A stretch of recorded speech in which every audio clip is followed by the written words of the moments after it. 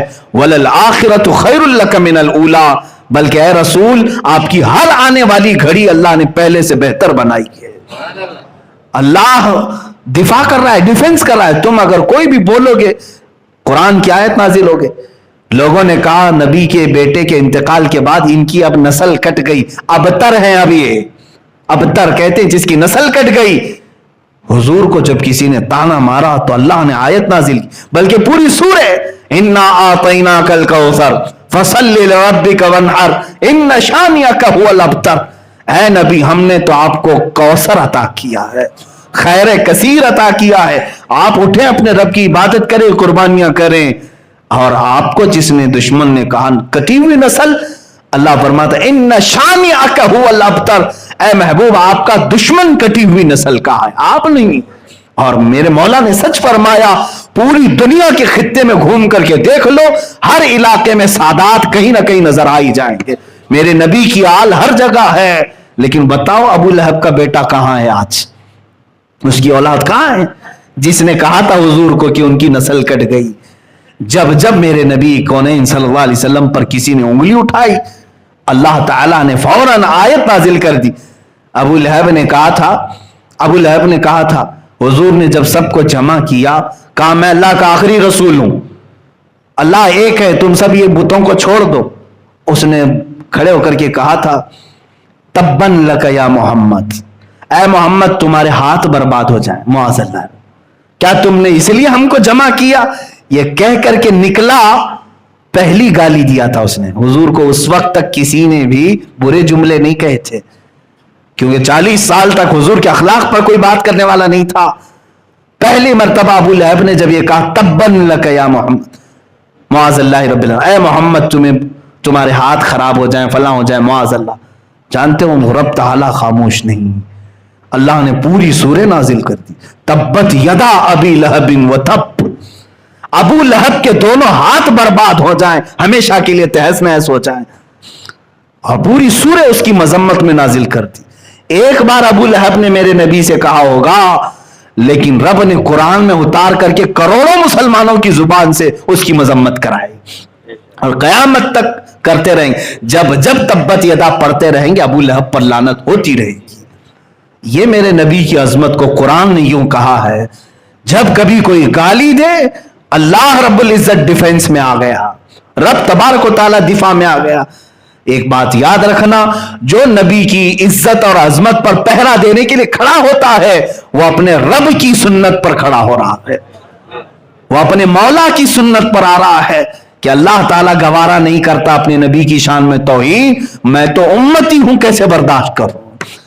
مجھے وہ بات یاد آتی حضرت خباب رضی اللہ تعالیٰ عنہ, اللہ اللہ، مکہ مکرمہ کے ظالموں نے گھیر کر کے ایک صحابی کو سولی پر چڑھا دیا تھا، سارے لوگ جمع تھے، پتھر مار رہے تھے، اور جب باندھا گیا ان کو کھمبے سے تو ان کے ناخنوں کو پکڑ سے کھینچا، ان کی ناک کو کاٹا، کان کو کاٹا، ہونٹ کاٹے، مسلا کر دیا، ان کی آنکھوں میں سلائیاں پھیر دیں، اور اس کے بعد کسی نے پکار کر کہا اے خباب، اے خبیب، کیا ہی اچھا ہوتا کہ تمہاری جگہ محمد ہوتے اور تم آرام کر رہے ہوتے، انہی کی وجہ سے تو تم یہاں تک پہنچے ہو، اتنی سزا ہو رہی ہے، سب کٹ گیا ہے، خون جاری ہے، مجال ہے کہ وہ سن کر کے خاموش رہے ہو۔ اسی سولی کے پھندے پر ہی چلانے لگے اے خبردار میرے نبی کے بارے میں بولنے والوں، میرے جسم کے ٹکڑے ٹکڑے کر لو، میں گوارا کروں گا، میرے نبی کے تلووں میں کانٹا بھی چبھے خباب کو برداشت نہیں ہوگا۔ بمصطفیٰ برساں خیش کے دی ہماؤس، اپنے آپ کو نبی تک پہنچا دو، دین پورا وہی ہے، دین پورا وہی ہے۔ صحابہ نے ہمیں یہی سکھایا ہے۔ آج تم اپنے لیے جی رہے ہو، اپنے مفاد کے لیے، اپنے مقاصد کے لیے، اپنے مطالب کے لیے، ہم اسی کے تو رہ گئے۔ اسی لیے میرے مرشد نے کہا تھا بلحوث سن سیم و زر کی بندگی اچھی نہیں۔ بلحوث کہتے ہیں خواہشات کا پجاری، بلحوث سن سیم و زر کی بندگی اچھی نہیں، ان کے در کی بھیک اچھی، سروری اچھی نہیں۔ ان کے در کی بھیک لے لو یہ چلے گا، سروری اچھی نہیں۔ بادشاہ بننے میں تمہیں کیا رہ جائے گا، یہ تاج اچھالے جائیں گے۔ ایک بار نبی کی غلامی میں آ کر کے دیکھو، قیامت تک تمہیں امر کر دیا جائے گا، زندہ رکھ دیا جائے گا۔ لوگوں کے دلوں میں مولا تعالیٰ تمہاری ایسی عظمت بٹھاتا ہے کہ تم پھر یادوں میں کبھی نہیں مرو گے۔ ایک بار ان کے ہو کر کے تو دیکھو، اپنے آپ کے لیے جینا، سیلفش ہو کر کے جینا اس کو چھوڑو۔ ابھی ابھی ماضی میں ہم نے دیکھا پاکستان کی سرزمین پر ایک عاشق رسول کا جنازہ، امیر المجاہدین قبلہ خادم حسین رضوی رحمۃ اللہ علیہ، 8 دن ہوئے ہوں گے، 8-10 دن، پچھلے جمعہ انتقال ہوا۔ ایک ایسے عالم دین، بڑی سادی زندگی گزارنے والا، صرف 54 سال کی عمر، حافظ قرآن اور ایک مسجد کے امام، بس اس کے علاوہ ان کا کچھ بھی بڑا سٹیٹس نہیں تھا۔ ایک مدرسے کے مدرس تھے، پڑھاتے تھے، پڑھاتے ہوئے اس کے بعد ہوا یہ کہ مسجد کی نوکری بھی چھوٹ گئی۔ لوگ کہاں چھوڑتے ہیں، اماموں کے پیچھے تو پڑ ہی جاتے ہیں، کہتے تو ہیں نماز میں پیچھے اس امام کی، نماز پھیرنے کے بعد میں جا کر کے پوری زندگی کے پیچھے پڑ جاتے ہیں، اکثر اماموں کے ساتھ ہے۔ علامہ خادم حسین رضوی رحمۃ اللہ تعالی علیہ کے ساتھ بھی یہی ہوا، وہ مسجد ان کی چھوٹی ہی، اور اپنے گھر رہے، مدرسہ پڑھاتے رہے۔ جب آپ نے اپنے ملک میں دیکھا کہ نبی کونین کی ذات کو لے کر کے ہلکا پن ہو رہا ہے، پاکستان میں ایک قانون پاس کیا گیا تھا کہ جو گستاخی کرے گا رسول پاک کی، اس کی سزا موت ہے۔ وہاں پر توہین رسالت قانون ہے۔ اس قانون کو بدلنے کے لیے کچھ لوگ پارلیمنٹ میں آ گئے تھے، یہ قادیانی تھے، مرزائی تھے، ان کے خلاف انہوں نے محاذ چھیڑ دیا۔ اب یہ خاموش نہیں بیٹھے، باہر نکل آئے۔ جانتے ہیں دونوں ٹانگیں ٹوٹ گئی تھیں، ویل چیئر پر تھے، ایک ایکسیڈنٹ میں حادثہ ہوا، ویل چیئر پر رہے، چیئر اٹھا کر کے لایا جاتا تھا، ہزاروں کے مجمع سے جب خطاب کرتے رسول پاک کی حدیث بیان کرنا اور صحابہ کا عشق رسول بتانا، اس کے علاوہ میں نے کچھ اور نہیں سنا۔ اور جو سختی کرتے تھے وہ گستاخان رسول کے خلاف کرتے تھے، جو توہین رسالت کا مرتکب ہو اسے کسی صورت وہ معاف نہیں کرتے تھے۔ سخت ایکشن لیے، دھرنا دے کر بیٹھ گئے باہر آ کر کے کہ ہمارے مطالبے مانو۔ کس بات کے لیے؟ ہم نے دھرنے بہت سارے دیکھے، بہت سارے دھرنے، پارلیمنٹ کے بل پاس کرانے کے لیے، بل کو ریجیکٹ کرانے کے لیے، کسانوں کے آندولن، عورتوں کے معاملات، لیکن وہ ایک عاشق رسول ایسا تھا جو لاکھوں کے مجمع کو لے کر کھلے میدان میں اور سڑکوں پر بیٹھا تھا، صرف اس لیے کہ میرے نبی کی عظمت پر کوئی بات نہ کرے۔